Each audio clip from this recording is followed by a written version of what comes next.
Hey, everybody. Welcome back to the candy shop for today's happy hour hot topics. We are going to talk about all things Real Housewives of New York City, and then we will also talk about other hot topics that you guys want to chat about. So put it in the chat box what you want to cover during our hot topics happy hour. And as you come in, be sure to like, subscribe, and to leave a comment in the comment box so I can give you guys a few shout outs. Yes. So welcome to the candy shop. And remember, as you guys come in, be sure to like, subscribe, and to comment below. Let me know that you're here. Let me know where are you watching from? Where are you? You guys know that I'm in California. I'm the West Coast. So let me know, where are you from? Let's all have a really fun hot topics happy hour and put it in the chat box where you're from. Hey, make it make sense. Hey, he goes in my Bethany voice, mention it all. Mention it all. Yes, today we will definitely be mentioning it all, especially because there's been all of these rumors swirling around Real Housewives of New York at whether or not they're even going to have a reunion. The ratings have been plummeting. The ratings are super low. Ramona has been, threatening not to come to the reunion. Then Bravo's threatening, legal action because it's in her contract. So it might be getting nuts, but you guys know I love a good conspiracy theory. So I'm going to tell you what I actually think about all of these rumors on whether or not the reunion's going to happen and the stuff going on with Ramona. But we are going to get into it. But like everybody else thinks, like the season's kind of flat. There's no true drama. It's kind of the same regurgitated political conversation over and over again. So I think for our conversation, I'll talk more about the high level themes that I see going on with the girls, and maybe that is why the season isn't doing so well. So hey, Candy Canes. Hey, Darren Hood. Hey. He says hi, Candy Canes. Hey. Yes. Hey, Sunny T. She says happy Friday, Candy and the Candy Canes. And she is watching from Delaware. Hey, Sunny T. Thank you so much for joining us. I love you, Candy Canes. Absolutely. Let's see else. Hey, La Fina. Girl, you are fine. She goes, hey, y'all. Hey, yes. Happy Friday, my lovely Candy Canes. Velda Sorrentino is giving the Candy Canes some love, and she is saying hi. Hey, sweet girl. Hey. Let's see. I love you guys are coming in. Hey, Maria Haskins. She goes, hi. Watching since your second week. Great channel, Candy. Oh, thank you so much. I appreciate that. We are just going to continue to build our candy shop, and we're going to kiki and have a good fun time. Hey, Marcella Booth. She goes, hey, happy Friday. Happy Friday, Marcella. Love you, beautiful. Yes.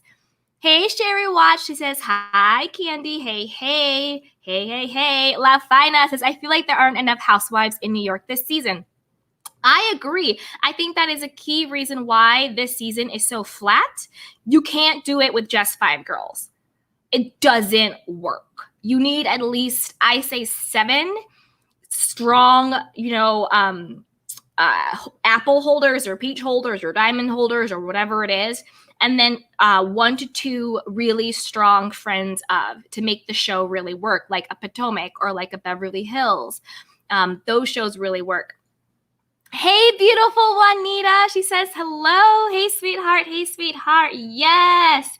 Hey, Clarissa. She says, hey, my first Candy Live. Well, welcome. Yes. Hey, Lafina. She's showing Marcella some love. We love you, Marcella. Yes. Hey, Deandra. She goes, New York needs new housewives, period. I agree with that 100%. They definitely do. Thank you so much, Marcella. She says, hey, Candy Canes, happy Friday. And she also says to hit those likes. That's right, you guys. Hit those likes as you come in, subscribe, share, hit the likes. I'm going to say hi to a few more Candy Canes, and then we are going to get into it. Andrea Nielsen says, whoop, hey, Candy, ready for an early happy hour? Me too. I have my drink with me. It is just a lemon water. I'll save the real juice for after. But yes, pour yourself a cocktail. It has to be 5 o'clock somewhere. Yes. Queen Third Eye said, hey, love. I love you guys. Young Rich says, Devin Simone deserves an apple next season. Beautiful Sasha T says, hey, y'all. Hey, hey, hey. Okay, I'm going to do a couple more, then we're going to dive in. Jesse says, Dorinda and Tinsley need to come back. I agree with that on all accounts. On all accounts. Hey, Takia Warren. She goes, hey, Candy Cane. Beautiful Lulu M says, hey, Candy Cane. Yes, yes, yes. Okay. So we are going to dive in. You guys keep putting in the, hey, Lynette. Hey, hey. She says, hi. I love it. I love it. Hey, Pox her tea girl. She says, hi, Candy and the Candy Canes. All right, you guys. Yes. Okay, we are going to dive into the tea. So as you guys come in, like, subscribe, and put in a comment just so you can join in. If there are any hot topics that you want to cover during our time together, put it in the chat box so we can talk about that after the Real Housewives of Beverly Hills recap. So without further ado, here we go. So my overall thoughts on the last episode and just the season in general is that I think the reason why it's falling so flat is because the girls are too defensive and the hypocrisy is too glaring to enjoy the show. I think that Sonia, Luann, Ramona, who else is there? There's Sonia, Ramona, Luann, Ebony. Who is the 5th housewife? I can't even remember. Yeah. Oh, Leah. Oh my God. That right there just shows you how problematic this cast is. I could not even remember Leah because I blocked her existence out of my mind. That is how bad it is, you guys, right? So, and Leah. So I think that the OGs, Luann, Ramona, and Sonia got together. They were it was clear, and we've seen, back episodes where they've done like different scenes back to that. I think they got together. I think that they were all on the defense because they were so scared of being perceived as racist, particularly during this cancel culture, Me Too, Black Lives Matter, hyper woke time. And I think that they are just on the defense. So anytime Ebony says something, they just automatically kind of bristle up and they kind of want to shut her down because they're scared of saying something that will get them canceled. So I think Ebony just wants to talk about stuff, like things that are going on. For example, this past episode when our ex, I don't call him president, but the last person who was in office prior to our President Biden, did the cry during the debate to white supremacists, telling the Proud Boys to stand by and stand up, or whatever the hell he said, right? That was he was literally signaling to a white supremacist group on national television to stand by. Of course, Ebony is going to want to talk about that because that was such a big thing that happened. So when she brings that up, and Ramona, who is clearly a Trump supporter, and that's why she tries to dance her way out of talking about politics at any time because she doesn't want to get found out, got so defensive. So I think it's not so much that Ebony talks about race all the time and all of that stuff. I just think that as a Black woman living in this world, race is ever present. So when she talks about race, particularly to white women who don't really have to think about it, to them, they think she's bringing it up all of the time. And to them, they get all defensive. But to her, it's like she said, she's like, I don't have the luxury of taking my skin off. I don't have the luxury of not being Black. So when she talks about her Black experience or what's going on in the country as being Black, that's because being Black in this world, particularly in this country, is an ever-present experience. You are never not Black. That is never not the first thing that somebody notices about you, subconsciously or subconsciously. So I think Ebony is just having her day-to-day discussions that if she had been talking to a Black woman or a Black person, or maybe just even another person of color in general, they wouldn't be so prickly and defensive. They would just be understanding and they would listen. I think Ebony just wants to be heard, and she's just talking about her experiences. But I think that the women are so defensive because they don't want to get caught out saying something racist or the wrong thing or being canceled, that they just tune her out and they want to make it all about her. So I think that's a big thing. And then I also wanted to talk about the hypocrisy of Leah. To me, Leah is extremely problematic. And to me, Leah is a big reason why the season isn't doing well. Number one, she tries way too hard. And number two, she is very aggressive, very just over the top, and her work is showing. Like, you can see that she's doing all of these things just to push buttons, just to have a storyline, just to create controversy. Like, everything that she does isn't real or true.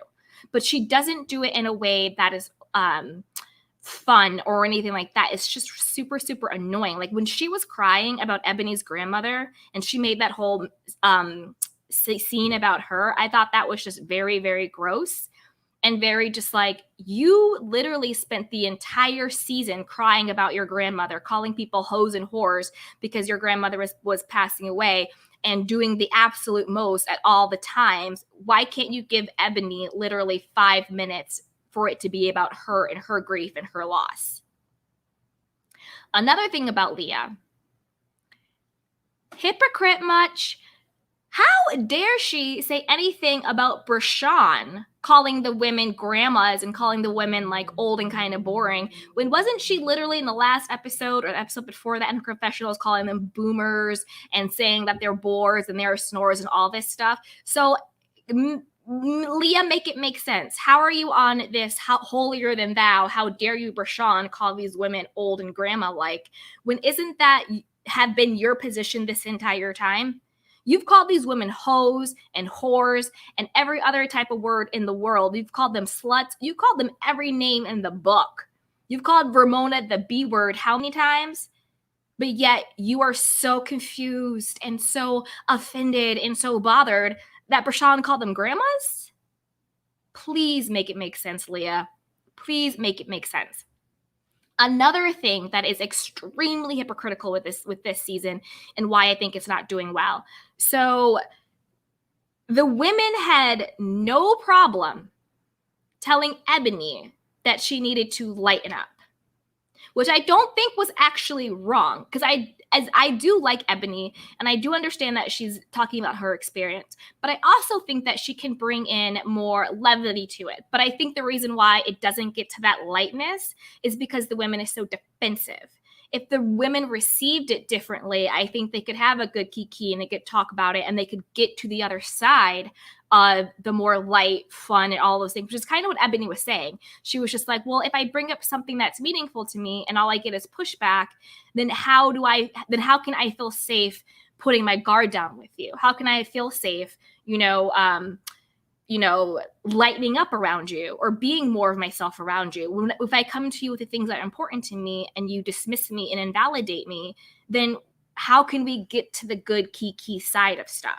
So I understand what Ebony is saying, but I also think that the girls do have a valid point.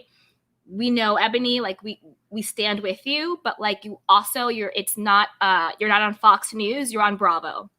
So let's bring more of the cocktails and the boys and the guys and the shopping and the fashion. Like, well, yeah, let's definitely do that. So I see both sides, and I think both sides were valid. This is where the hypocrisy comes in. The women had no problem telling Ebony that she needed to lighten up, right? But they lost their goddamn minds when Bershawn told them literally the same exact thing. She said to them, this is kind of boring. This is kind of a snooze fest. You guys are grandmas. Basically telling them, you need to lighten up. We need to actually do stuff and get the juices flowing, and you know what I mean? Like, this is a snooze fest. And they all lost their damn minds. You would have thought Bershawn killed their firstborn children or something, or Bershawn was sleeping with their husbands or their men. Like, they lost their damn minds. So to me, it's just like it's the hypocrisy for me. You have the right to tell Ebony to lighten up, but Brashawn somehow is this horrible, evil person for saying that you're boring. What's the difference? Isn't that the same exact thing? What's the difference? Like, to me, I just don't get it. It's literally, it's too much. It's the hypocrisy for me. Same thing when it comes to Leah and Brashawn. Didn't Leah, a couple of episodes ago, I think it was during Ramona's, what do you call it? Ramona's breakfast at Tiffany's dinner. Didn't she come in there and have literally on her little phone, her little notes, and tick off every single thing that Heather had said about all of the women?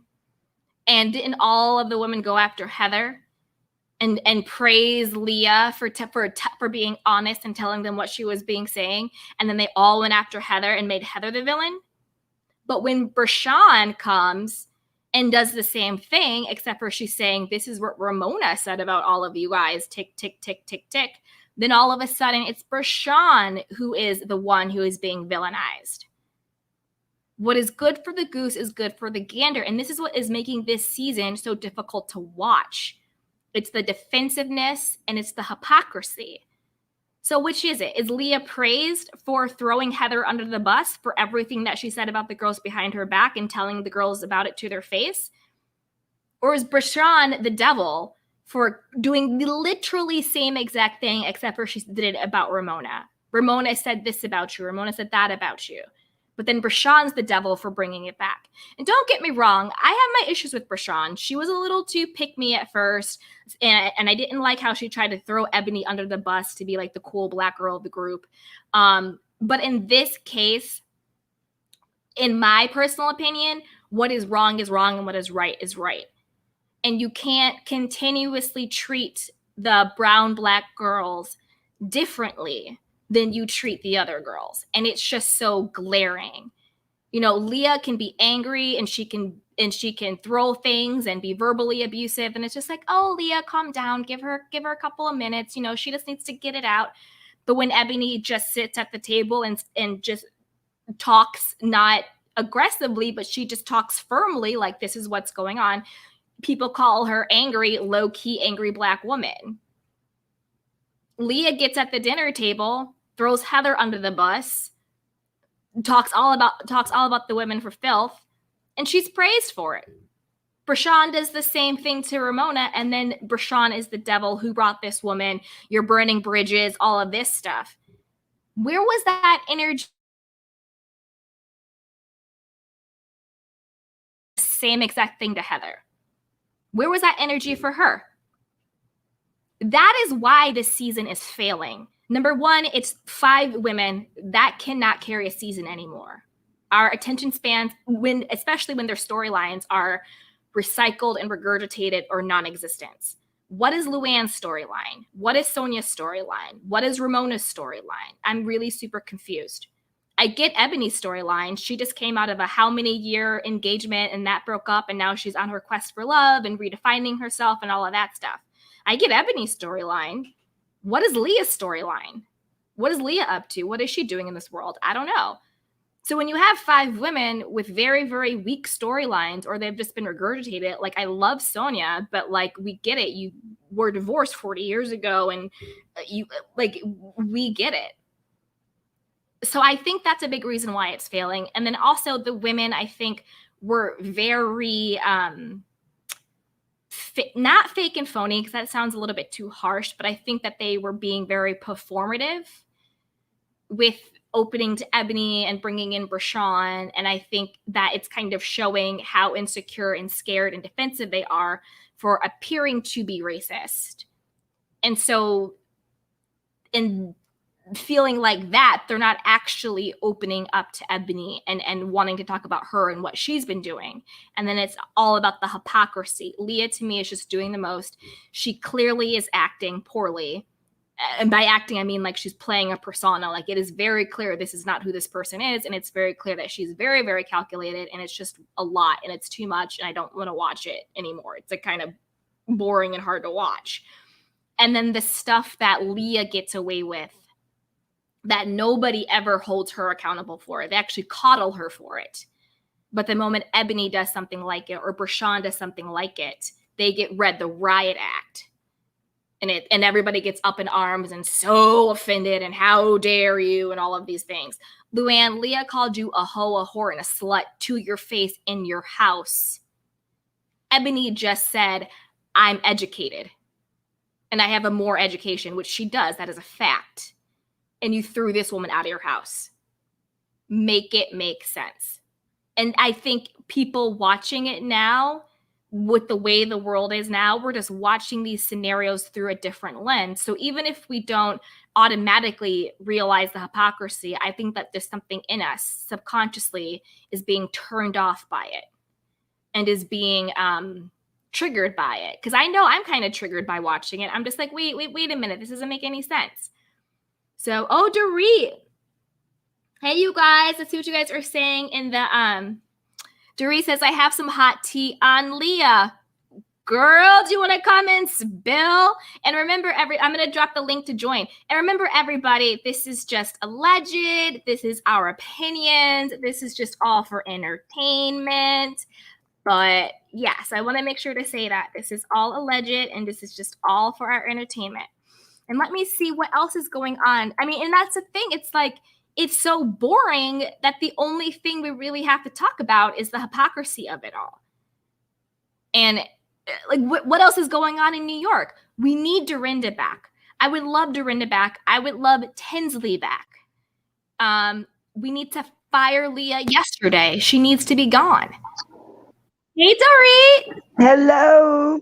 So here's the hot tea. Talk about hypocrisy in Leah. She's a registered Republican. No. Yes. I believe it. I believe it because that is what everyone was saying, that she was way more conservative than she was saying, and that she was only fronting this lifestyle to sell her Married to the Mob merchandise.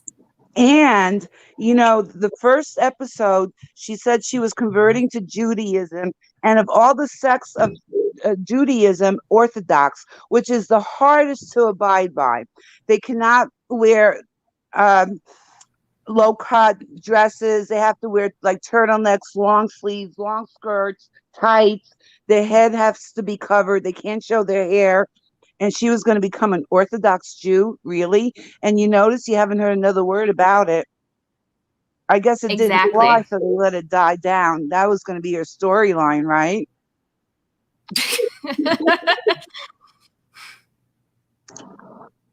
Ridiculous. Thank you for that tea. Oh my goodness. And I mean, I believe it. Of course, we're all saying alleged our opinion, but I believe that because it tracks. It tracks with how just how fake and phony she is.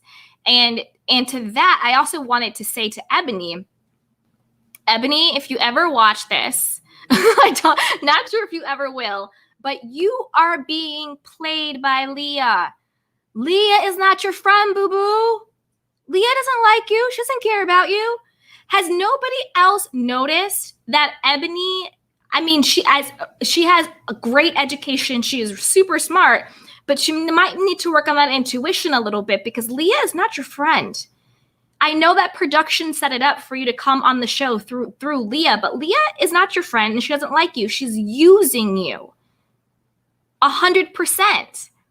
She used you during the whole Heather thing. She used you during the whole Ramona thing. She used you during the whole grandma sympathy thing. And now don't let her poison you against Sonia, because honestly, out of all of the women, other than Ebony, I think Sonia is actually the only one. I think she plays up the whole like boozy and the whole divorce thing a bit, but I think she is actually the most honest one. And I actually think that she is the only one who was truly consciously trying to be better when it comes to like BLM and racism and all of that stuff. And she's really open to understanding. And she's actually really the only one who in any real way has had Ebony's back. Leah just yells and stomps and makes a scene and pretends to be up in arms about stuff, but she isn't. And so when she was talking crap about Sonia to Ebony, I was like, Ebony, don't fall for this, because Sonia is more of your friend than Leah will ever be. To me, it is so clear that Leah is just using Ebony. It's just so clear to me, but I don't think Ebony sees it. And it's really, really hard to watch. But it's also very clear that Leah is just full of it. She's completely full of it. She's fronting and she's playing a game. It is crazy. So Sam Blanc says Leah's BFF Azalea is Republican too. I mean, let me tell you, Azealia Banks, I don't want to say anything about her because I don't want her coming after me. But yeah, we all know. But let's see what you guys are saying in the chat box. Hey, Margarita. She says they are all co-workers. Yes, yes, yes. Juanita says, hi, Sandra. Yes, so Maria says all co-workers. Okay, D says, I believe Ebony suspects Leah's party affiliation simply because she refuses to discuss voting. See, I don't think Ebony is hip to it yet. Maybe she is now, but I don't think she's hip to it yet. I really think Ebony was drinking Leah's Kool-Aid and thought that she was just going through something and really upset, and Heather was being super preachy and they didn't want to get into it. I don't think, from what I've seen, I don't think, maybe, and I hope now she's hip to it, but while filming these parts, I don't think Ebony gets that Leah is literally just using her as a pawn. Like, if we want to talk about Ramona being performative, posting Instagram photos with Black women, bringing on Brashawn and all of that stuff, we really need to be looking at Leah being performative and appropriating and pretending and fronting. Ebony, if you ever hear this, Leah is not your friend. And she is using you. And do not let her poison you against Sonia the way she used you in the Heather situation, the way she used you in the Ramona situation, and the way she's using you as a prop on the show. As this front that she is this woke person and she's down for the culture and she's so cool and young and hip. That is all BS. She really just wants to sell her merchandise. Point blank, period. Hey, Randa DB, she goes, Ebony knows that. She did an interview and mentioned that all the women on the cast, Sonia is the most woke. Okay, good, but maybe she knows it now, post-filming, right? But I think during the episodes, I don't think she realized it about Leah, if that makes sense. Because as we're watching, it's too much. But let's say what you guys are saying in the chat box. Hey, Marquita, she goes, yep, Sonia is more of a friend than anyone. Exactly. And I also think that Leah is pretending with all of her family stuff. I think a lot of that is for show. I think Leah wants to get her sister on the show, and I think she's pretending with that family stuff. Hey, D, she says, Leah is a white spoiled brat. She had the nerve to call Heather a Karen. I agree with you 100%. I actually think the Karen of the group, the most dangerous one of the group, is the Leah's type of person. The person who smiles in your face, feeds you lip service, but behind your back and in close quarters is the opposite of what she is saying and is appropriating and using her affiliation as a prop. That to me is the most dangerous type of Karen. I don't think Heather is a Karen. I think Heather just happens to be a white woman who is is actually trying, and she might try too hard sometimes to be cool, but I don't think she's actually a Karen. Hey, Marcella. We're bringing Marcella up. Hey, I don't know what is wrong with my camera today. It looks like it's okay. Okay, listen. You know, StreamYard. I have to agree.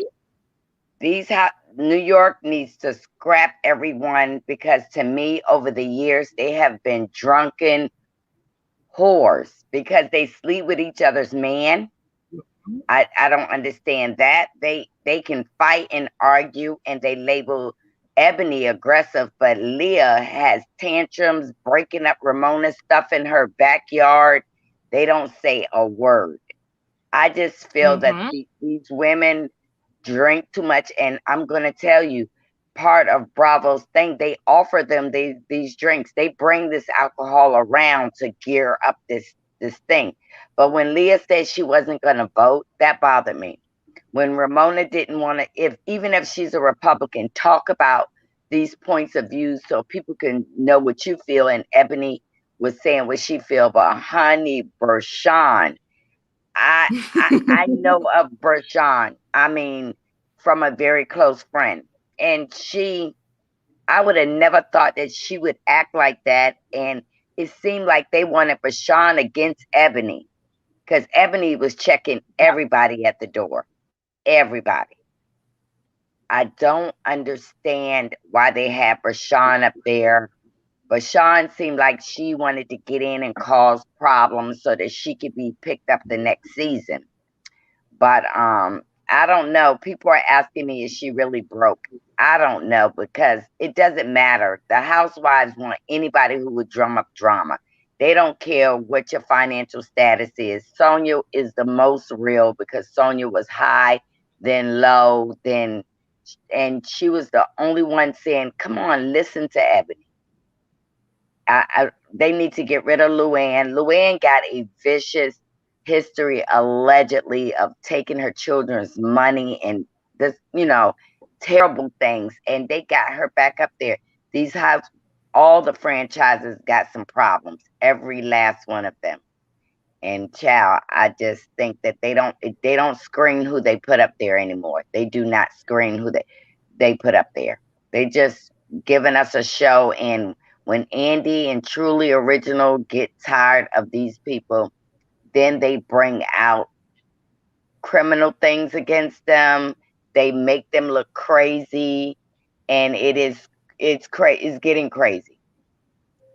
They're talking about now on the New York Housewives, that they're letting Bershawn go after Ebony and then taking them to a black restaurant. What was the reason of integrating blacks on New York Housewives? Why? Because they want to say, we support the Black Lives Matter, so y'all keep watching us because we do support blacks. I don't like the message through the whole thing. Beverly Hills bringing Garcelle and bringing the Chinese lady. They want to show that they're throwing a sprinkle of different cultures in. And guess what? Real black women that are rich will not come on a housewife show and look stupid. These women that are rich in Potomac with real wealth, they do not come on these shows. These wealthy wives are walking their kids in strollers. They are tending to the day-to-day, spending money, having tea, drinking wine. But these women here, Mauricio, allegedly, but I think that that woman is still sleeping with her husband, her ex-husband. She might have divorced him because he was making her look crazy. Miss Google Eyes, what's her name again? Ramona. Yes. She goes on vacations with him. They do a lot of things, but because he made her, because Mario made her look stupid, do we really know that if they're divorced? Maybe she just wants Mario out of the picture. And then Leah, disrespecting her mom. I don't like the way she speaks to her mom. I don't like it. And then she's just promoting her business. She's going to kiss Ebony's butt to get black buyers for her merchandise. It's all, these people need to get up there, show what they came up there to sell, and jump out. But no, they get into the drama, and it's crazy. It's getting real crazy. It seemed like all these people are scammers. Yeah, 100%. I agree with everything you said, especially that Bershawn, her behavior did surprise me too, especially the way she acted when she was first introduced versus this last episode was really bizarre to me. And the fact that she even came after Ramona when Ramona was the one who brought on the show and all that stuff, and throwing her in the bus with everything she said surprised me. To me, Bershawn, and I don't like to pin people against each other, but to me, Bershawn is the black version of Leah. But did you see that Bravo was protecting, I keep forgetting her name, Ramona, when they were sitting at the restaurant? Remember when that Bershawn said that Ramona said this, and then Bravo flashed it back to their real conversation, and we did not hear Ramona say those things. They made Rashawn look stupid all season. Do you remember that? They flashed the conversation back to the real conversation. But I'm going to tell you something about Sonya. Sonya was not backing down. And next week, y'all will see Sonya might get her little tail whoop. But everybody, Sonya didn't feel a thing. She didn't feel a thing. That alcohol protected her from those pushes and everything that went on. Y'all will see it next week. Sonya Is it said, against Rashawn? Is it a physical altercation with Rashawn? Oh, no! And they were trying to, like, you know, production did get in the middle. So she probably got a little bruised up by them too, you know, because they were pulling her back. It wasn't that Rashawn was attacking her, but they were pulling Sonya back like, you don't want this. We don't want you to fight, you know. Whoa. You'll see. And then everybody's going to tell her that her drinking gets her in trouble. Don't say that when y'all encourages her to drink. Exactly.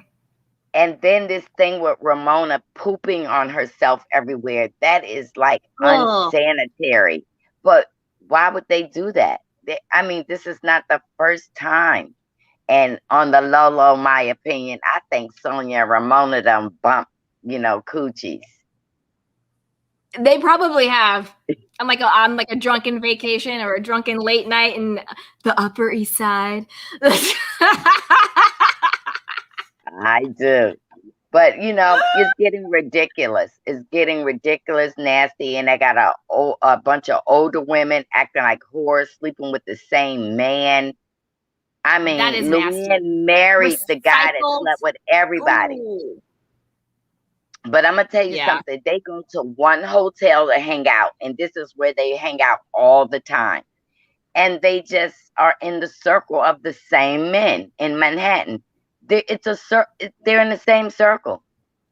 They really hang out with each other, except Luann usually hangs with her children on off season. But they hang out with each other and they have personal things going on. And Leah needs to really see somebody, in my opinion. She got a lot of. There's some.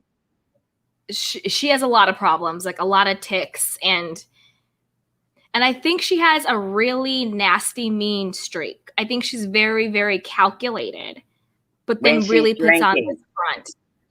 When she's drinking, she's a slut gut bucket. I just, for real. I mean, she acts crazy. Damn. Yeah, but you know, you see it and they showing you that she's jumping on tables, destroying people's property. We don't do that when we go to social functions. We don't touch other people's, you know, tangible things. We drink and if we get a little tipsy, you know, the person we came with will escort us out. But they act crazy. Even Ramona, all the plastic surgery. I don't see how she's going to be able to even sit at the reunion. That's if she comes.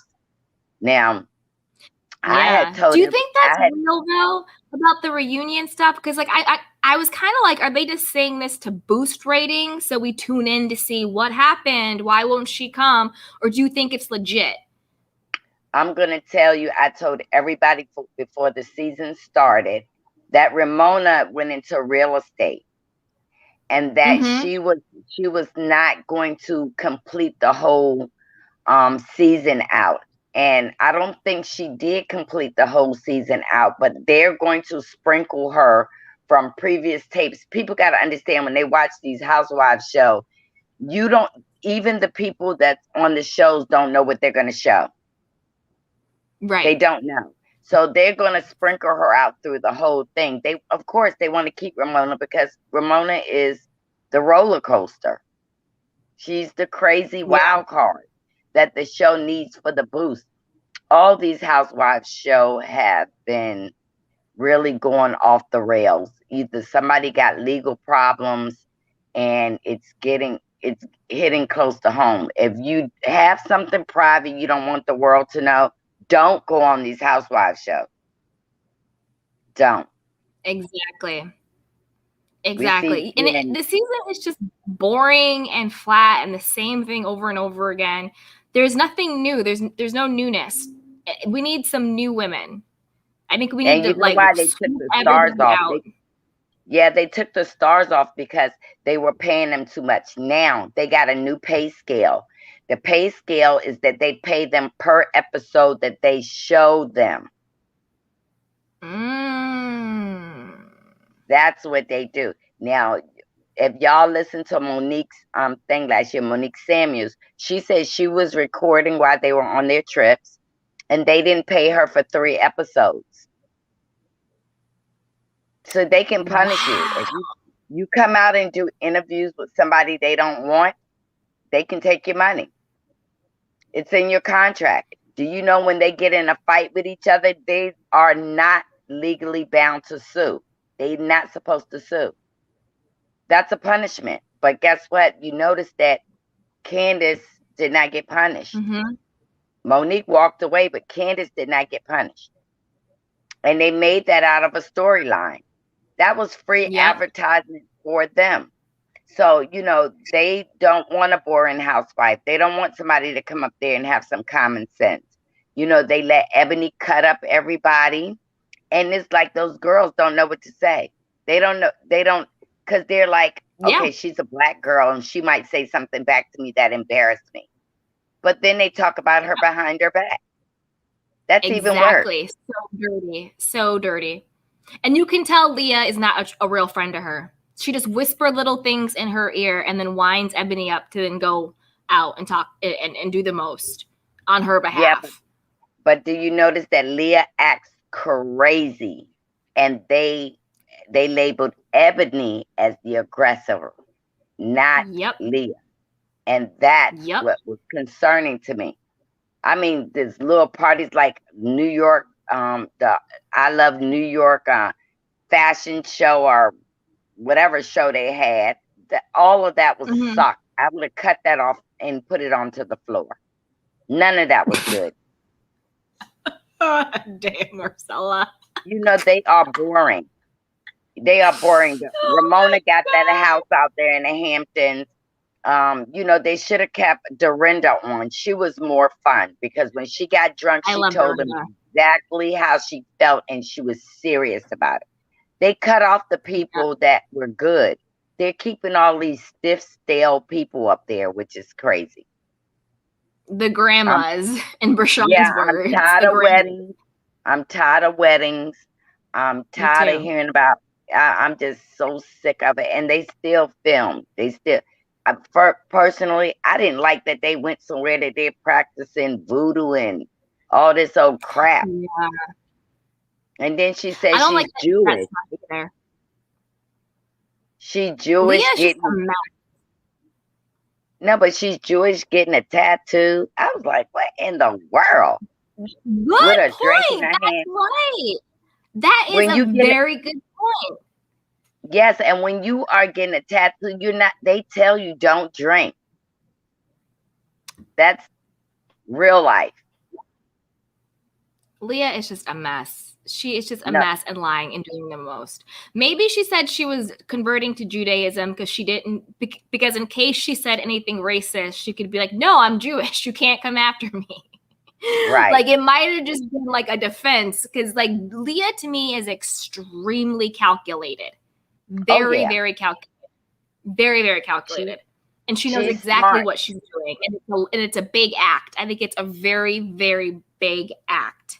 Her outburst and everything she's doing. And this thing against Ramona. It's all an act. But you know what? You notice that Leah is throwing the older women under the bus because she looks good and she wears this kind of stuff.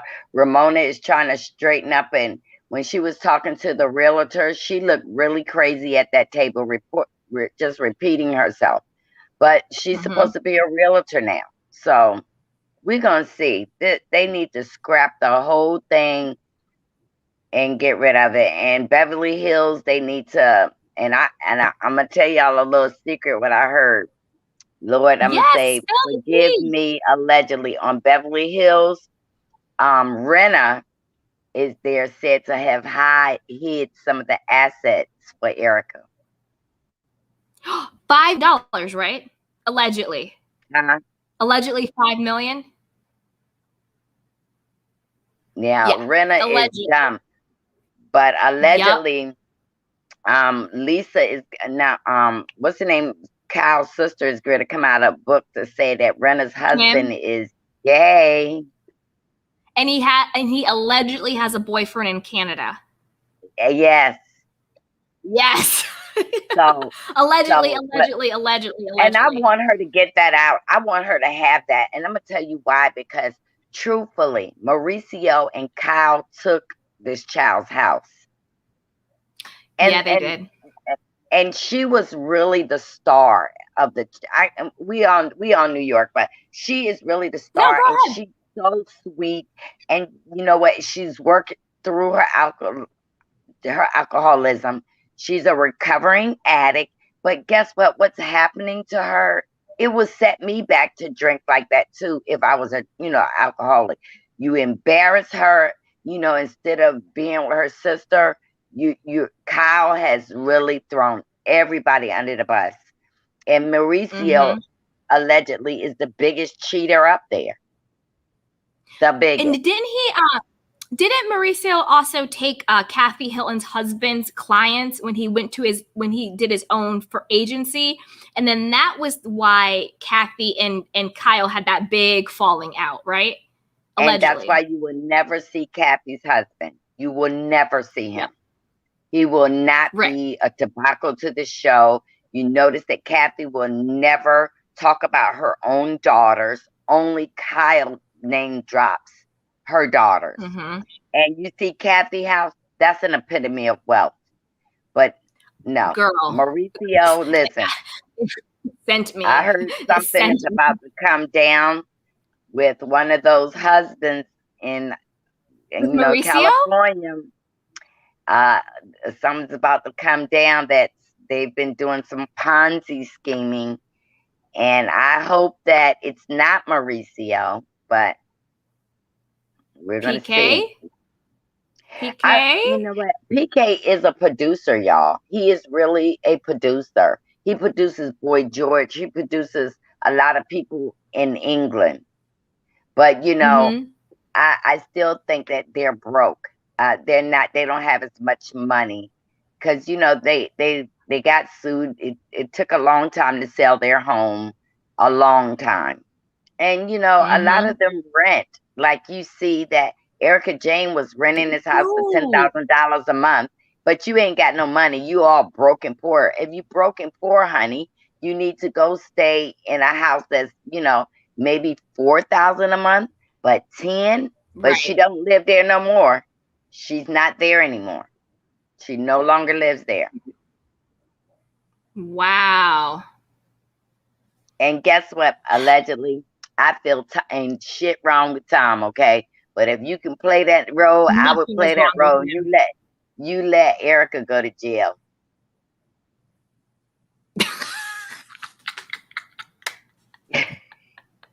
I don't think nothing's wrong with Tom. I don't. Not you let Erica go to jail.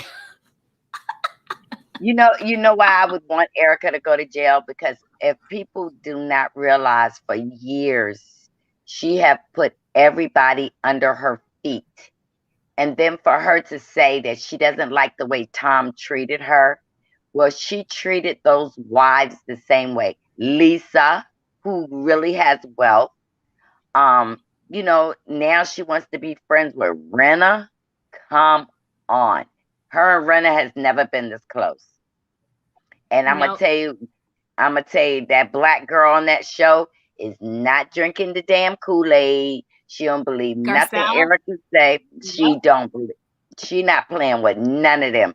You take a little inch, she going to slap you back into place. And I actually like Sutton more better than Crystal, because Sutton was married to a very powerful man. And she might have gotten all the money she wants, but Sutton loved her husband. And Erica was just, Sutton didn't run out and get all the plastic surgery, which she could have. They kill me trying to preserve their life, going to freeze their bodies and all that kind of stuff. It's just, they do some crazy stuff. But Crystal is a Oriental woman who's married to a producer and trying to fit in with these sharks. And she's a guppy. Lady, go back to your life with, just going to play tennis and drinking wine. Stay off this show. Because next year she will have a target on her back if she doesn't. 100%. And Crystal's trying too hard. She needs to lay off Sutton. It doesn't make any sense. It's like, girl, Sutton didn't violate you. Pick another storyline because this isn't working. Please. Sean tried too hard too. It's just too hard. Yes, tried way too hard. Rashawn tries too hard. Leah tries too hard. Crystal tries too high. You think Mia's trying too hard? I think Mia was uncomfortable. I think Mia was nervous. But I have to wait and see more. Talking about all her surgeries, she told you detail for detail. My titties, my clit. Come on, girl. Then she don't know how old she is. It is not proper for a woman to tell their age. So you lie and do the math wrong? No.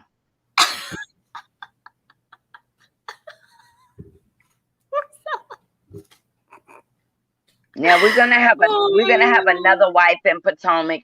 I don't know how she's gonna fit in. She is an Ethiopian woman. She's so kind. Oh. I can't see her throwing shade. I don't know. I don't know why she wants the smoke, because I don't know why. But you're going to see her. She should be there the 3rd episode. And we're gonna see. This woman is beautiful, classy. I don't know why she would. Her last, I can't pronounce her first name because it's Ethiopian, but her last name is Davis. And she is going to be an epitome of beauty, intelligence. And I got to see what they really going to do with her, because she's not a bad girl. And I don't see how they're going to fit her in with the Blue-Eyed Bandits. But this year, the shift is going to change with friendships. You're going to see Candace over there. And y'all should have known that from the reunion, that Candace was going to support the Green-Eyed Bandits. But I'm going to tell you something. If Robin have not shown that she's come from behind Giselle's shadow, she's going to be gone, because she's no news. She's nothing. She has nothing to talk about. What I didn't like, they had a podcast the other day, and they're throwing shade at Monique, and Monique is not even speaking about them. Leave Monique alone. You're on a whole new season. Why are you still talking about Monique? She was so irrelevant, and she was so this, that, and the third. Right. How come an entire season? It's between Chris and Ashley's husband. They're the wealthiest men up there. Karen and Monique is the only ones that live in Potomac. Only. So I don't know. I don't know, but they need to stop throwing people that's not involved anymore. And Ashley is going to be the pot stirrer again this year. She will. Ashley knows about the hot box situation. And let me tell you, Karen got it confused when she said Sing Sing. She couldn't think of a mental institution. So she said Sing Sing. But, which is the we prison, know, right? Huh? Yeah. Sing Sing is the prison, right? New York. It's a prison in New York. But she meant the mental institution. And it is true, in my opinion, that when Giselle was getting ready to marry the pastor, she did end up in a mental institution. I don't know how long, but she had a breakdown because the man she was going to marry had a child. And I would have had a breakdown. I'm going to walk down the aisle with me. You ain't tell me. That's something I feel sorry for. But now she has put her gizzard neck on the chopping board, and Karen is going to chop it off. What kills me, they try to play friends all through this. And then they got to bring it in together, and this is what the production company wants them to do. Bring it back in where y'all can get along and sit around the table. And that's what every episode of the Potomac and every episode of Atlanta, it is just because I can tell you, Married to Medicine, those women were not friends when they left there. Jackie and Simone still don't speak. I'm trying to figure out if Contessa and Scott are playing the cameras, because everybody knows allegedly that Scott has been Mr. Atlanta's dingaling. Whoa. I will be there next month. I'm gonna do some videos of people and ask them, how you feel about, is the Scott and Contessa thing real? Because they just opened up a medical office last year together. Wow. They working together. And if your husband is doing all this, I mean, is he doing this? Because they brought out trauma for me. It felt like emotional abuse with them. It felt like a lot of things going on. So I don't know, but I'm gonna tell y'all gonna be in for a surprise with Potomac this year. Mia was just too much for me. I really thought she was gonna come in and be the epitome of society, but honey, she got bruschetto, bougie, and ghetto all in one episode. Oh no. I couldn't believe it. Oh wow. But I love you. You got other people in your thing. I love you. Miss Oh, you're okay. Thank you for coming through. You had like the back tea, the front tea, the spilled tea, the hot tea. Like you had all of the tea. Yeah, I'm trying not to tell because, listen, y'all, I got penalized. Somebody wanted to do an interview with me, and Bravo told them, from what I hear from that person's mouth, said, we don't want you to do an interview with her because they scared I might tell too much. But I'm not. But honey, I heard. I don't want to tell you what I heard. I want y'all to see it when we get on that episode. Then I'll break it down all the way down. Yes, sounds good. Yes. All right. Yes. Well, Marcella, I love you. Thank you for coming through, sweetheart. Mwah. Thank you. Bye-bye. Mwah. Mwah. Bye. Hey, everyone. So that was the great Marcella coming through. So I know you guys are saying I need to block some people. I blocked one person that I saw in here, but put down in the chat if I need to block someone else. And yes, I do need mods, and I have a couple of people in mind. So if you get a message from me, I hope you're open to doing it. So I have a couple people in mind, but if anyone needs to be blocked, put them in the chat and let me know. I think I got rid of that one person, but we're just going to focus on the love and the light and the kiki and the shade and the tea. And again, thank you so much, Marcella, for coming through. She just knew everything, and I love her. So thank you so much for coming on. And what else do you guys want to talk about? We've been on here for an hour, so we did a really good happy hour. So let's keep it going for a few more minutes, maybe like 15 or 20 more minutes, just to wrap everything up, because it is Friday, and I know we all want to go out and have a real happy hour and enjoy it. So let's see what you guys are saying in the chat, and we can just see what's going on, and we can talk about anything. It's a hot topic happy hour. Yes. So D says, how do you know so much? I think you were referring to Marcella. Marcella is the real deal. She actually lives in the DMV, and she actually rolls with those people, and she's a part of that world. So Marcella is the real deal. She's great, and I love her. Okay, so let's see what you are talking about. So Shane Lucas says, yes, love and light. That's right. We're going to keep it love. We're going to keep it light. We're not feeding any energy to any trolls.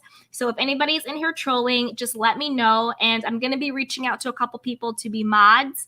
I just want to make sure that I have my schedule together. So if I ask you to mod, I can be respectful of your time and let you know when I'm going live and make sure everything is good to go. So that is going on behind the scenes. So thank you, Shane. Venetia Hope says, let's see what she's saying. So Venetia Hope is saying, yes, something is absolutely off with Tessa and Scott. I like them together, but I'm not a fan of mental abuse in Mind Olympics. I agree. And I think just the vibe I get, and I have to be transparent, I stopped watching like halfway through the season because I just was not into it. But from what I have seen, and you guys correct me if I'm wrong or if my perception is off, I kind of think that Contessa and Scott have made some sort of like arrangement already. Like they've already separated and kind of doing their own thing. And they've kind of like agreed to continue this front for the cameras and this kind of front for the show, if that makes any sense. Like, I think that they kind of like already know what's going on, but they're like playing along. And it was, I don't know, but it was hard to watch. So I agree with you, Venetia, 100%. Let's see what you guys are saying in the chat box. So Miss T says Leah was so upset about her grandmother, but didn't want to leave the trip. See, that's what I'm saying. Leah is a fake breaker and a fronter. If you're so devastated that your grandmother, this woman who was the only person in the entire world who ever accepted you for the way that you were, was literally on her deathbed and was dying and slipping away, but yet you didn't want to leave a girls' trip that you did nothing but yell at people, break down, swear, break things at, that you were so miserable and so upset. I'm confused. Why didn't you leave? Why didn't you leave? I'm sorry, but if someone in my family that I really, really, truly loved was literally dying, I don't care what I'm filming. I'm out. Work will be there. That person literally won't be. So that's why I call BS on Leah. I just don't believe anything she says. Hey, Isata Gibate. I hope I pronounced that correctly. Isata Gibate. She goes, hey, Candace, new subscriber to your channel. Are you ready for Love and Marriage Huntsville that's coming on tomorrow, the show? Yes, I am ready. I cannot wait. We are going to be doing some lives and some keys and getting into it. I know that show is going to be way more interesting than the Real Housewives of New York. That is for damn sure. So I am ready for it. I'm going to have my notes ready and we are going to go live and we're going to do some fun keys and it's going to be a really good time. I will already let you know I am team Melody Holt. I love her. I think she's great.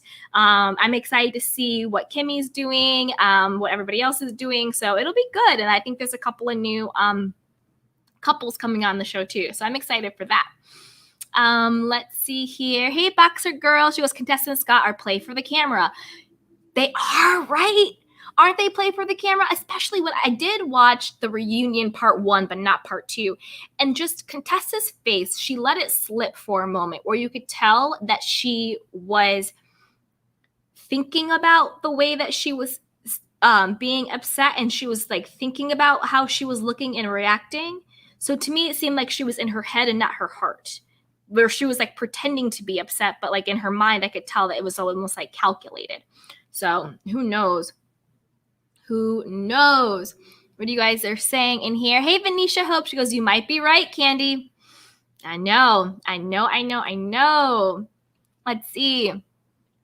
Young Rich says, whoa, Love and Marriage tomorrow. That is right. I think it either comes on tonight or tomorrow, but either way, we will be reviewing and watching it. Yes. Margarita Olivier says she needed the check. Yes, we all need them checks. Exactly. But I would put my family member's life ahead of a check.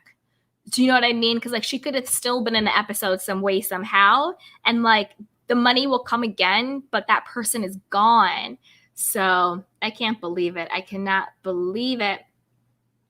So let's see what you guys are saying. Sam Blanc said Eva left the trip when her grandpa died. That's right. Didn't Eva left like Japan, right? Weren't they in Japan? And she left the show. So yeah, if someone in your family is dying, you should bounce. Hey, Miss T, she says, I heard Brashawn passed on the show, and that's when Ebony was picked. But if Brashawn passed on the show, why is she now coming on as a friend of? So did she pass on holding an apple, but only wanted to come on as a friend? Or did she pass and then regretted passing? And then that's why she came on and had such an attitude with Ebony and is now doing the most, right? But if she passed, then why did she come on as a friend? Unless she regretted it. So I don't know. Okay, let's see. Sam Blanc is saying they should have Tiffany Pollard host the reunion for the Encore. You guys know I don't watch Encore. but I know that you guys do. Yes, yes, yes. Let's see. Harris T says, did you hear Debrick and Destiny got a divorce? DeBerick. I mean, that was clear, right? That was what was going on, because didn't last season he didn't even show up, and they're like, "Where's your husband?" She's like, "Oh, he's this, he's that." But they literally had the kids, got married, and then straight away got divorced, which to me kind of meant like you probably knew that you shouldn't have been getting married, but you like did it anyway. So who knows? But let's see if it plays out in this season. Hey, beautiful Juanita. She goes, Melody Holt is a beautiful lady. She really is. I love Melody. I am all about Melody. 100%. Let's see what you guys are saying in that chat box. Miss T says, I heard Love and Marriage Huntsville. Hold on. She goes, I heard Love and Marriage Huntsville will have a cast trip this season and a reunion. Oh, that's exciting. But I hope the cast trip isn't international because we're still in a pandemic. But maybe it will be. Maybe that's just me being overly cautious, right? So we'll see. Let's see here. Hey, Tawana Live. She goes, hello, Candy. You're so sweet. And I love your spirit. I'm Team Melody and Kimmy. Aw, thank you so much, beautiful. I really appreciate you. And yes, I'm Team Melody and Kimmy too, all day long. I can't even think of who is the one who's married to Marceau. Y'all, I need to watch the premiere. Hey, Shrink and Sharon. She goes, yes, I would not sell myself out for a TV show. Exactly. And Sam Blanc says it was Eva on her own bachelorette party. That's right. Eva left her own bachelorette party when her grandpa was dying. And you can kind of see the difference with the way Eva handled it than the way Leah did. Like 100% insane. Yes. So you guys, we have been in here for officially over an hour. If you are liking this, hit that like button, subscribe, and share. Yes. Teresa's saying Ebony is so classy. She really is super, super classy. Super, super, super classy. Sasha T is saying, do you watch Love and Hip Hop Atlanta? You know, I do watch Love and Hip Hop Atlanta. I need to catch up on the latest episode, but I do watch it. Do you guys want to do a recap of that too? Put it in the comments. Let me know. Let me know if you want to do a recap of Love and Hip Hop Atlanta, because I love Love and Hip Hop Atlanta. I love Love and Hip Hop New York. Even Miami. And I also got into Hollywood, so we could do it too. We could do it. Let me know what you... Tisha, yes. So Jesse is saying Tisha. Harris T is saying Letitia, yes. Shrinking Sharon says, hello, Candy. Hey, beautiful girl. Yes. Sasha T says, like the video. Darren Hood says, yes, absolutely.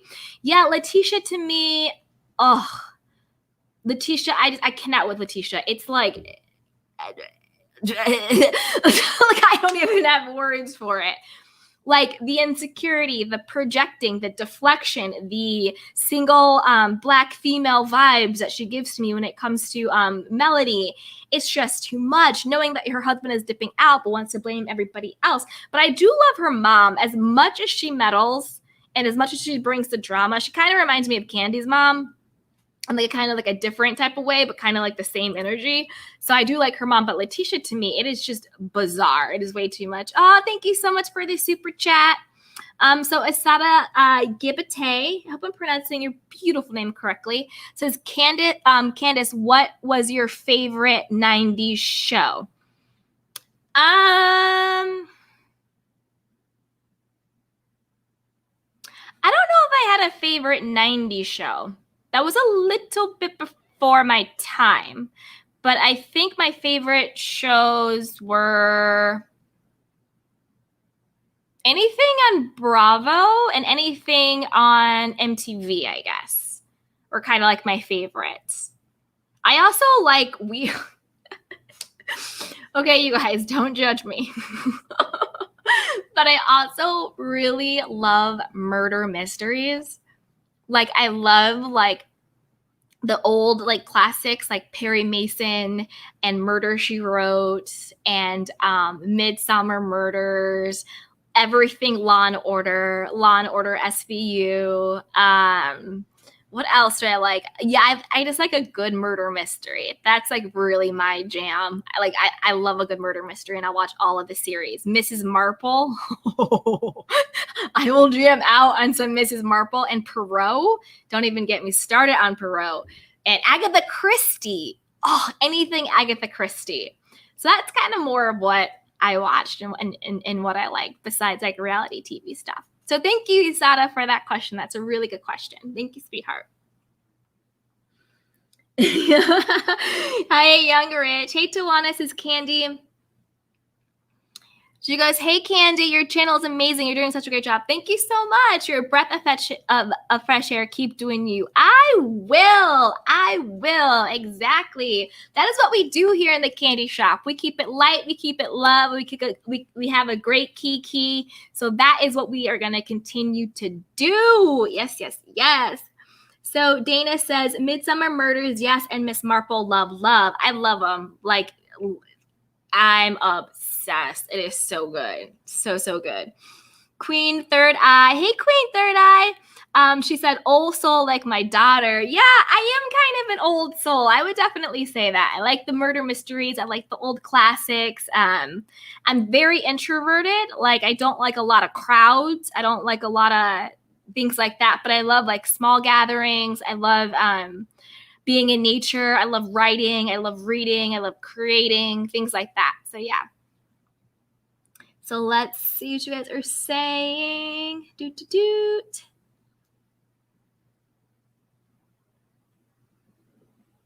So Tanai is saying, I kind of want to be a mod.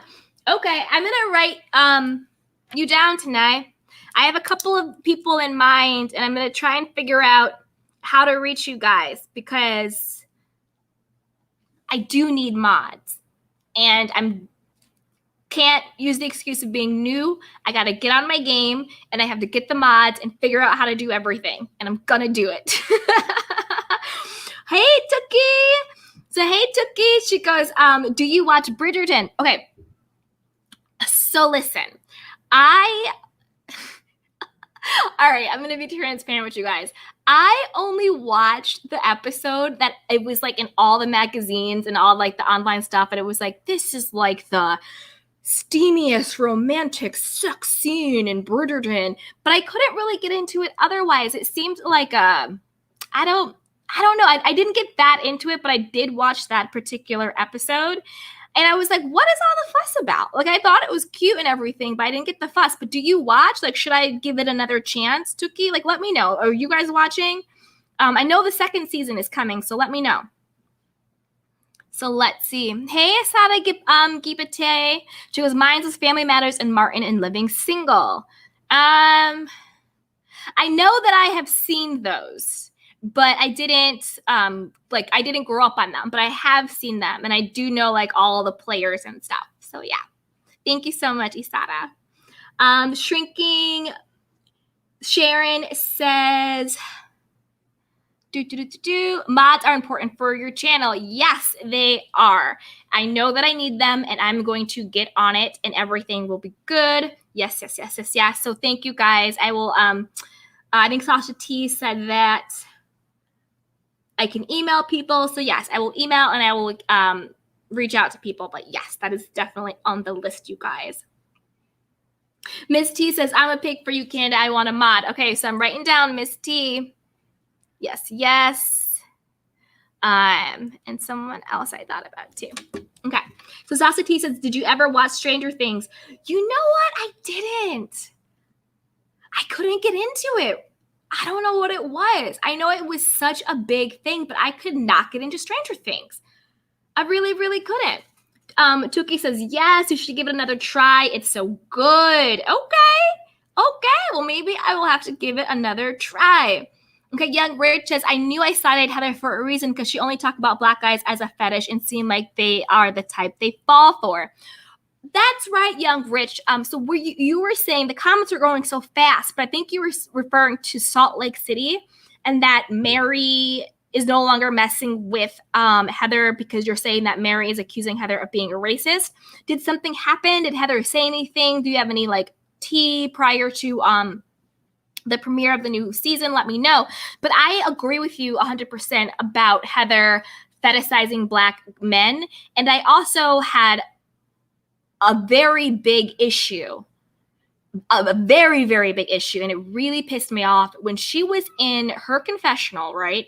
Talking about Mormonism and maybe leaving the Mormon church. And she was just like, because I'm everything that's not Mormon, like I'm paraphrasing, I'm everything that's not Mormon, basically being like, what she likes what she likes isn't in alignment with like virtue and values and morals and all that stuff, because she liked drinking and swearing and all this stuff, and like and she liked Black men. And to me, I was just like, put the brakes on. Black men are human beings. They are not objects or vices. They are people. So when you equate liking Black men as the same as doing something that is wrong or devilish or immoral, you are dehumanizing Black men, and you're fetishizing them, and you're objectifying them. Equating liking a Black man to liking drinking or doing drugs or swearing or whatever else she said in her little thing is disgusting. Black men are human beings. They are people. They're not vices. They're not fetishes. They're not objects. They're not, what you do when you are trying to rebel or be bad. Being like somehow being with a Black man is unholy or immoral or against everything. She was like, being with a Black man is against everything in the Mormon church. Well, damn. But it's true, because Mormons didn't even allow Black people to become Mormons until how many years ago? So to me, I was side-eyeing Heather ever since then, because you cannot put a complete race and gender and group of people in the same category as drinking and smoking and X, Y, and Z and all these other terrible things. Black men are human beings. Period.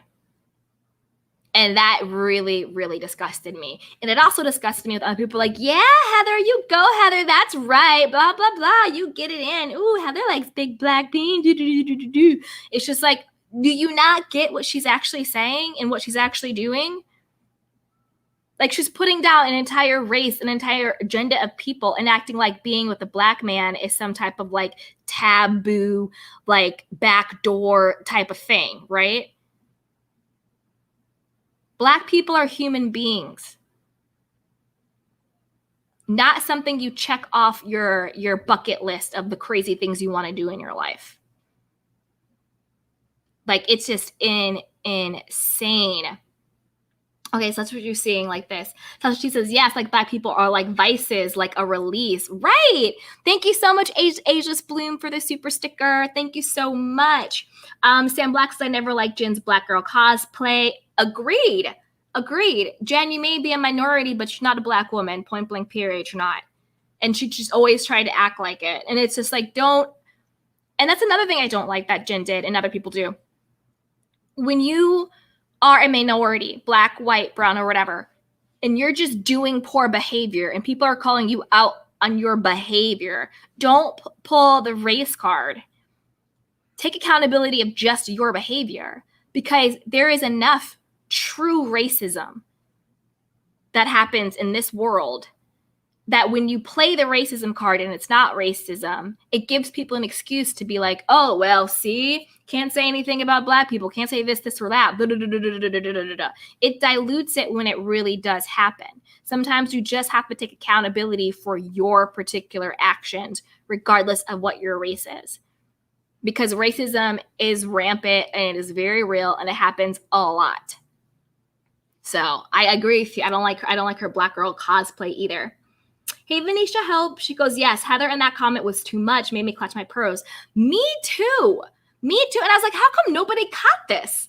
That she's literally equating Black men to like smoking or doing drugs or drinking or going wild and crazy and going against everything that is good and holy and moral and valuable and worthy in this, white, lily white Mormon church. Girl, bye. Ridiculous. Hey, Miss T, she goes, sorry, Heather tried too hard for Jen's attention. I agree. Tried way, way too hard. 100%. Shrikin Saren says, that's sad. It is sad. It is really sad. And they were like cheering her on with that. And I'm just like, no. Black people, we're human beings. We're not accessories. We're not playthings. You know, we're not something that you like hit it and quit it and then you're laughing about it the next day as if it's like some check to check off your list. It's ridiculous. Hey, D, she goes, black men better beware of that type of white woman. She's the type that would holler the R word and get more men gone forever. That is very, you said it. I'm going to leave it right there. You said it. Got to be careful. Hey, Shane Lucas, she goes, thank you. Well said. Yes, exactly. Yes, yes, yes. Let's see what you guys are saying. Hey, Mrs. T. She said, I didn't like how Jen tried to hook Heather up with only a black man. Exactly. Exactly. Because Jen is almost just as worse. Hey, Randa Deba. She goes, Jen Shaw and Kelly Dodd claiming to be black is simply too much and border on offensive because it's for convenience. Exactly. Jen Shaw and Kelly Dodd, you're not black. You're not. Point blank, period. You're not. I consider Jen Shaw a woman of color.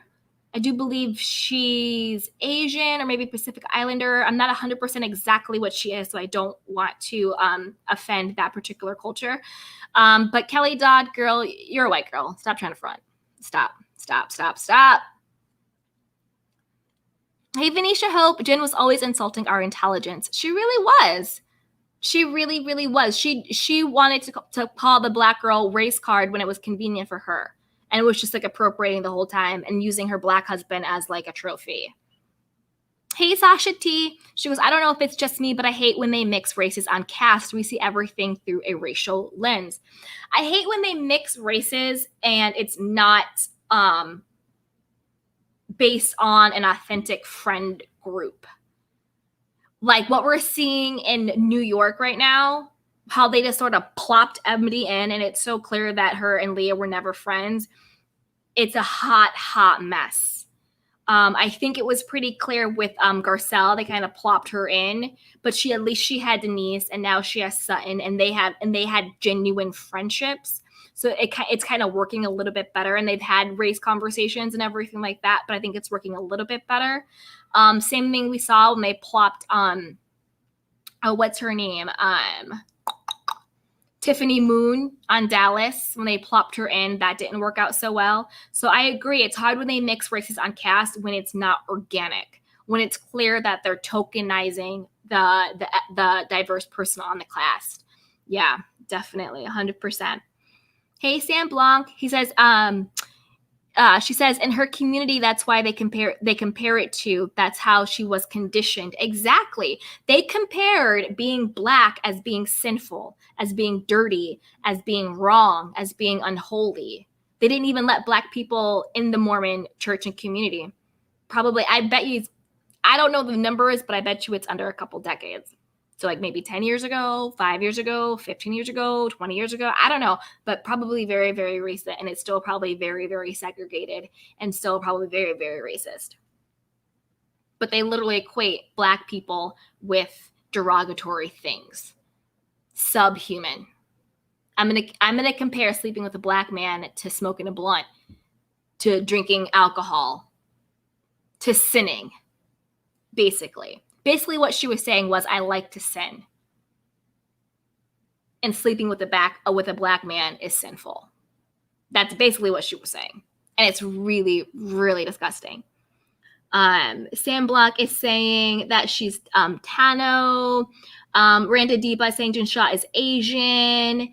Yes. Juanita is saying yes. That's right. And this is a really good point that Shane Lucas is bringing up.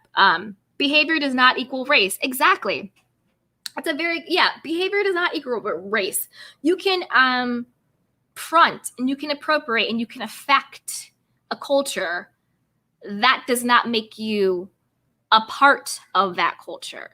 And there are ways to participate in cultures in a respectful way. without appropriating. You can appreciate a culture and you can participate in a culture without appropriating a culture. And those are two different things.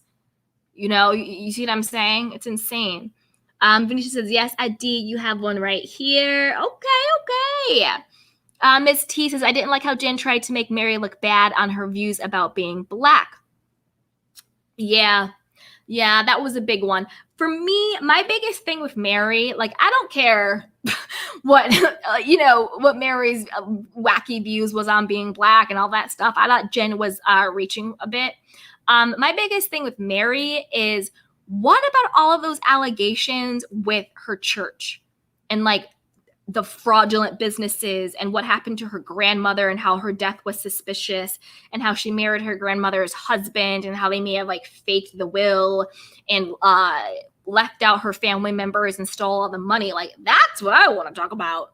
That's what I hope they dive into in season 2 with Mary. Like, what is really going on with all of that Mary's stuff? Like, we can't forget about that, right? Like, I hope Jen Shaw's legal problem doesn't overshadow all of that stuff with Mary. Like, I don't give a hoot what Mary thinks about like Black men and all that, like whatever.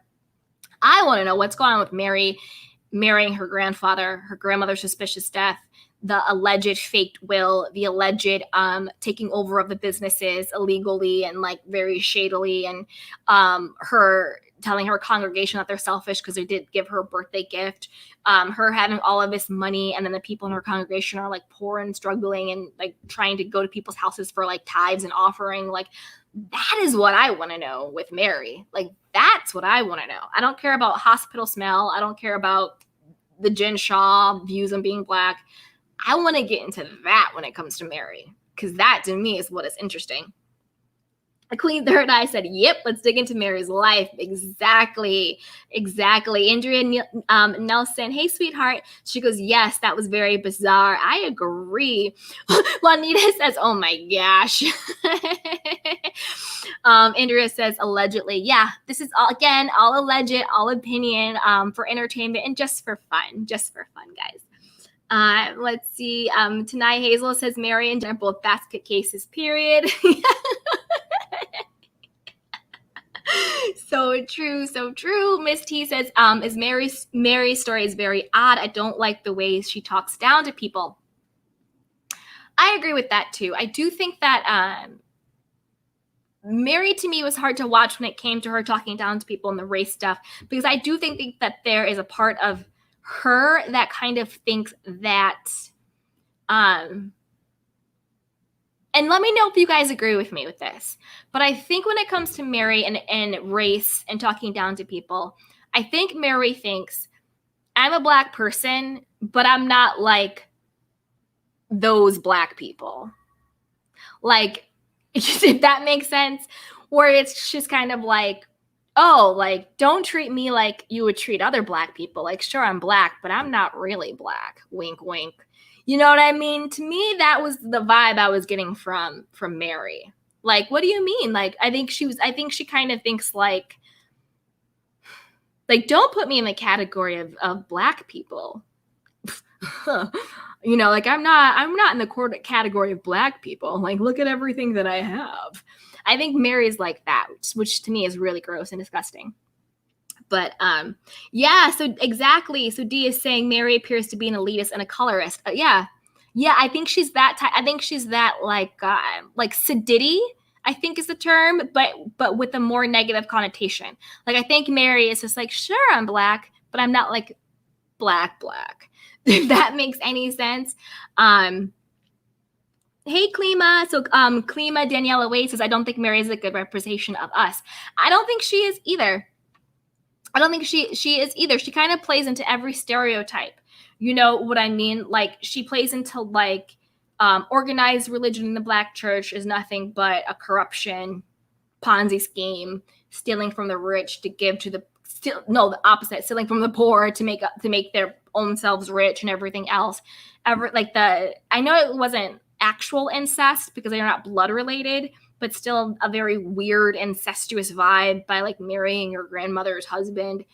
And just, again, the way she kind of acts like, I'm Black, but I'm not actually Black, is kind of the attitude that I think Mary puts out there. So yeah, let's see what you guys are saying. So Young Rich says, what Mother Mary said to Jen about the 7-Eleven was kitchen talk. We do it all the time, but she shouldn't expect somebody like Jen to understand. Yeah, I agree. I think that what Mary was saying, I think Jen twisted it. I think on its face, it sounded really bad, but I do understand what you're saying. I think it was kind of kitchen table talk, and she was kind of, just saying how she was feeling, but then Jen took it and used it and twisted it. So yeah, I agree with that. But I still do think Mary is the type of person who's just like, I'm black, but I'm not black. Hey, Miss T. She goes, I'm one of the good ones. This is what Mary thinks in her head as she drives by 7-Eleven. Exactly, Mrs. T. That's what she thinks in her mind. I'm black, but I'm not one of those blacks. Exactly. Hey, Randa Deba. She goes, Mary is not even a real light-skinned person. She is quite lost and needs to attend her own church and listen. Maybe she'll learn what the Bible actually says. I agree. Because remember those leaked tapes about her scolding her congregation and all of that stuff? That to me was just wild. It was absolutely wild what she was saying to those people, and it was just disgusting. And I don't know about you, but I always I get that people in organized religion, like the pastors and the deacons and all that stuff, they're allowed to make money and to be fruitful and abundant, but it does not. It's a weird. I don't know how to explain this right. It doesn't sit well sometimes when you see certain members of the church. I don't mean just the congregation. I mean the boards, and they have private jets and mansions and a fleet of cars and designer clothes and all of these things. A la Mary, who has all of these properties and literally rooms just oozing of designer clothes that she will never ever wear. And then you see her church and you see her congregation, and not to judge a book by its cover, but it's very clear that the majority of the people of that church were not wealthy. Let's just call it that, because I want to be extremely respectful, and I also don't want to make false assumptions, and I don't want to say something about someone that is not true. And I don't say this to judge or criticize at all. I actually feel really compassionate. So to me, it just left a poor feeling in my gut where it's yes, Mary, or anybody in those positions, you're allowed to flourish and be abundant, but how can you do that under saying you're a person of the cloth, saying you're a person of this religion and all of this stuff, and you're a leader in the church, and yet you see people in your church suffering, and you see people in your church in need, clearly in need, and you're not really doing anything to help them. In fact, you're doing the opposite. You're asking them for money. That to me just really struck a chord. It just disgusted me. It's we literally saw Mary being a hoarder with designer, all of this stuff, all of the houses, all of the cars. It's you can plan a brunch, Mary, and give your so-called friends who aren't your friends Louis Vuitton headphones or buds or whatever she gave them. And then in the same breath, ask people in your congregation for money and birthday gifts and tithes and offerings who they are clearly in a different socioeconomic place than everybody else is. To me, there's a disconnect. Take all that money you spent giving people Louis Vuitton earbuds and put it back in your church. Create a fund for people who need grocery money, who need education money, who need clothes money or light bill money or rent money or just life money, right? Make a fund for your church. I don't know if it was me and I was calling myself a preacher, pastor person, or whatever you want to call it, before I spent a dime on a Louis Vuitton anything, I would make sure that the people who are in my congregation are not going hungry at night, are not worried about losing their cars, are not worried about losing their jobs, are not worried about losing their homes or their apartments. I don't know. That is just me. And when I saw that, it just really left a really sickening feeling in my gut about it. And it was her voice on the tape, badgering these people, calling them selfish and all of this stuff. And she hates being around selfish people, and she hates being around poor people. And how come only 10 or 13 people gave her a birthday gift, and where are their tithes and where are their offerings? And you can tell, like, when they showed the people, that these people weren't out here balling left and right. It just blew my mind. It's like, why, Mary? You want these people to give you their grocery money? You want these people to give you their rent money so that you can turn around and buy Louis Vuitton earbuds for Meredith and Jen? Make it make sense, woman of the cloth. The last thing I would do would ask my congregation for the dime, and the first thing I would do would be set up a foundation or some type of grant program that our congregation wouldn't have to give us money, because clearly Mary doesn't need it, but we would actually be sowing back into our people and making sure that they're not worrying about day-to-day necessities, especially that we've had this pandemic and especially everything that is going on. So to me, I really want them to do a deep dive into Mary, not on any race stuff. Let her be internal, let her be a colorist, let her be an elitist, but on where are you getting all this money from? Don't be another Erica Jane. Don't be another Jen Shaw. Don't be another Teresa Giudice. Like, where are you? Like, why are you begging your congregation for money when you're sitting up here doing dinners and brunches and Louis Vuitton gifts for women who clearly can't afford their own? That just, all right, I'm going to get off of my soapbox, but since we were talking about it, it definitely hit a nerve. Queen Third Eye says, beloved fun has gone to the wayside. Exactly. Like, what the heck? I can't. Hey, Juanita, she's going to stop going to church, and it's always a giving time. I just pray, and it's God who's going to judge me. See, but that's the thing, though. That's the thing. Like, Juanita, I hear you 100%, because, like, I don't go to any organized church or anything like that, so I understand what you're saying. But just from my own personal religious beliefs, my own spiritual beliefs, I don't really think God is judging us for that. I think that is the interpretation that man will put on the Bible in order to guilt us and manipulate us into living under what the man's rules are that fulfills their agenda, right? Saying that God is judging us, or saying that we're doing something wrong, or that we're going to go to hell, or all of these things, is a good way to keep us giving all our money to them, obeying their rules when they're probably all breaking it. If you look at all these big churches, behind the scenes, it always comes out that there is some crazy scandal, some crazy something going on. So, I mean, that's just my personal belief. But I don't think God is judging us for that. I think God just wants us all to be happy and to love each other and to respect each other, to love ourselves, to respect ourselves, and to help each other out and to help ourselves out in like good, real ways. All the other stuff, I think, is just dogma and doctrine and conditioning to control the masses.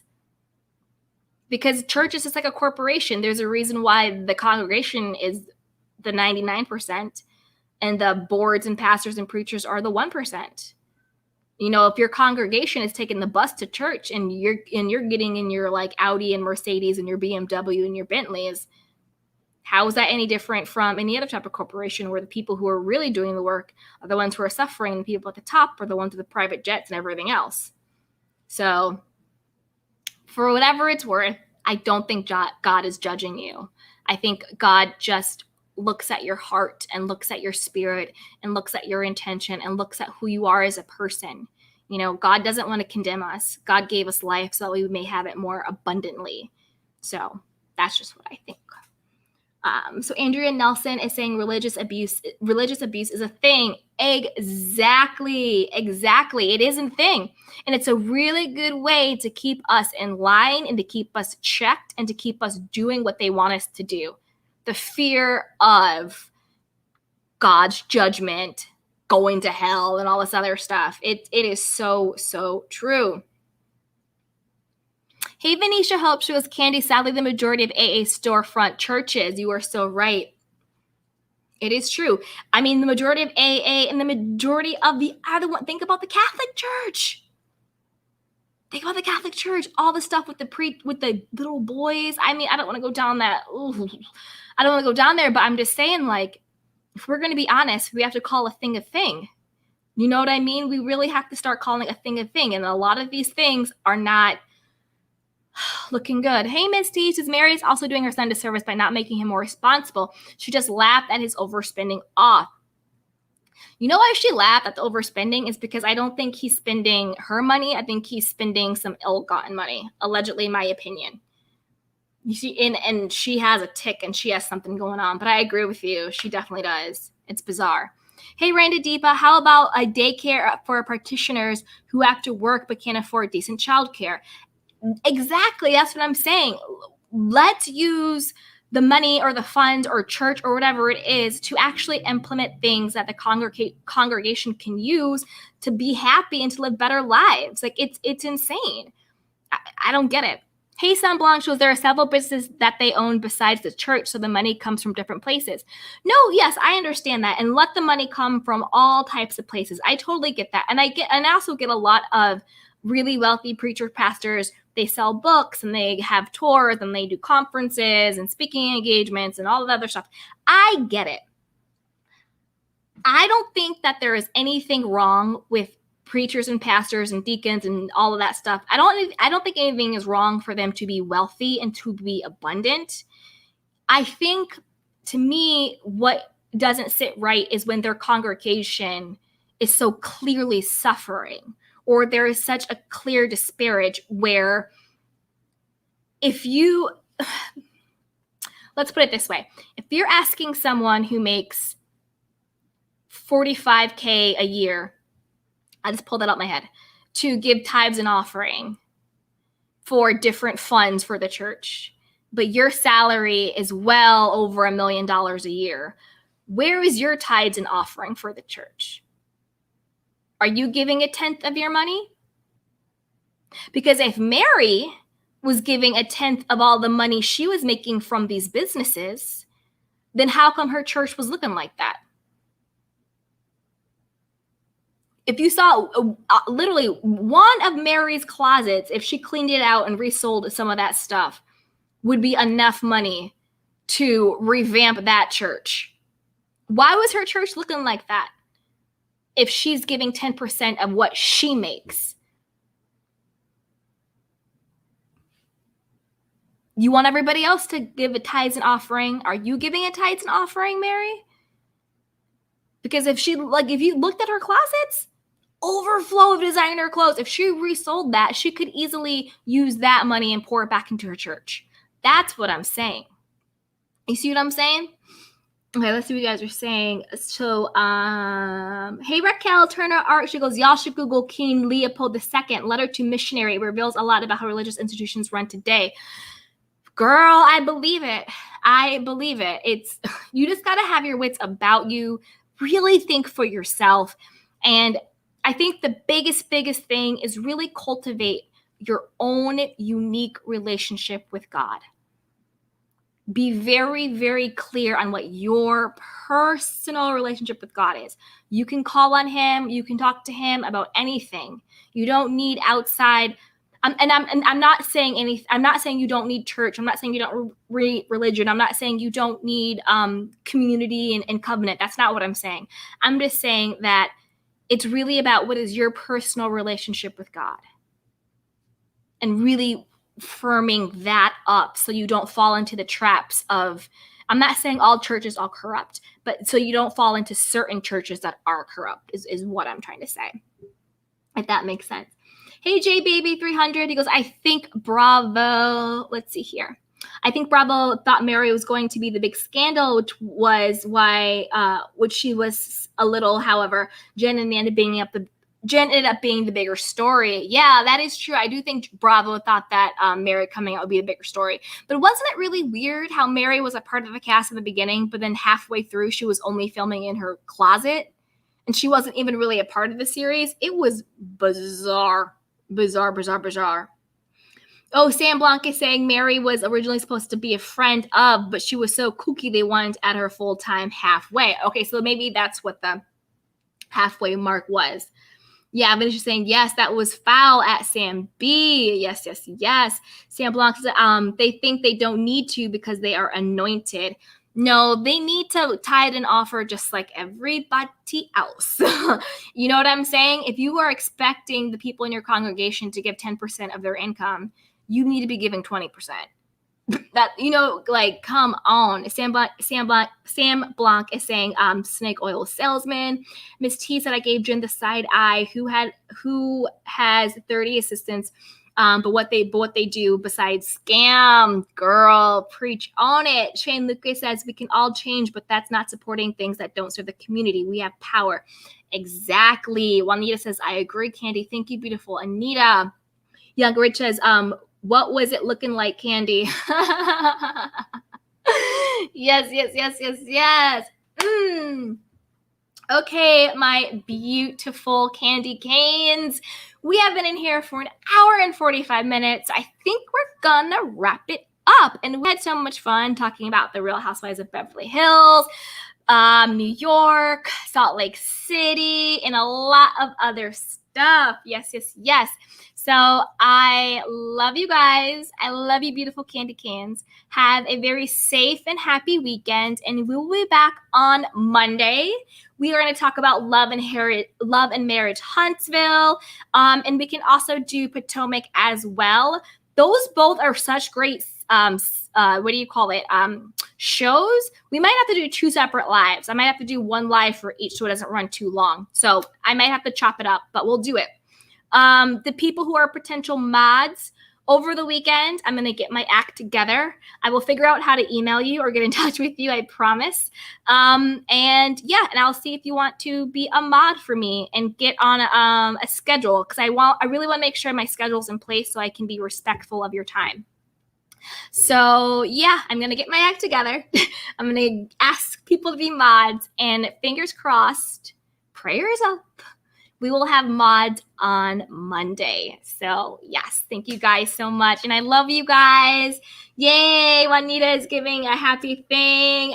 Miss T is laughing. Sunny T says, have a wonderful weekend. Yes, Younger says, you might have to mute me, girl. I'm going off on Marcella. I already know. Young Rich, I will never mute you, sweetheart. Shane Lucas, yes, personal, stop looking for others to save you. They can help us understand the true nature of God. Exactly. Yes. Felicia says, have a safe and fabulous weekend. Andrew Niesel is selling some hearts. Yes, you guys. Yes. So I'm on it. Getting my act together. We're going to have some mods on Monday. I promise y'all. And until then, I love you. Be well. Be sure to like, subscribe, hit that notification bell, and share this with a friend who might like a good kiki. Mwah. I love you guys. Happy weekend, my candy canes. Bye, everybody.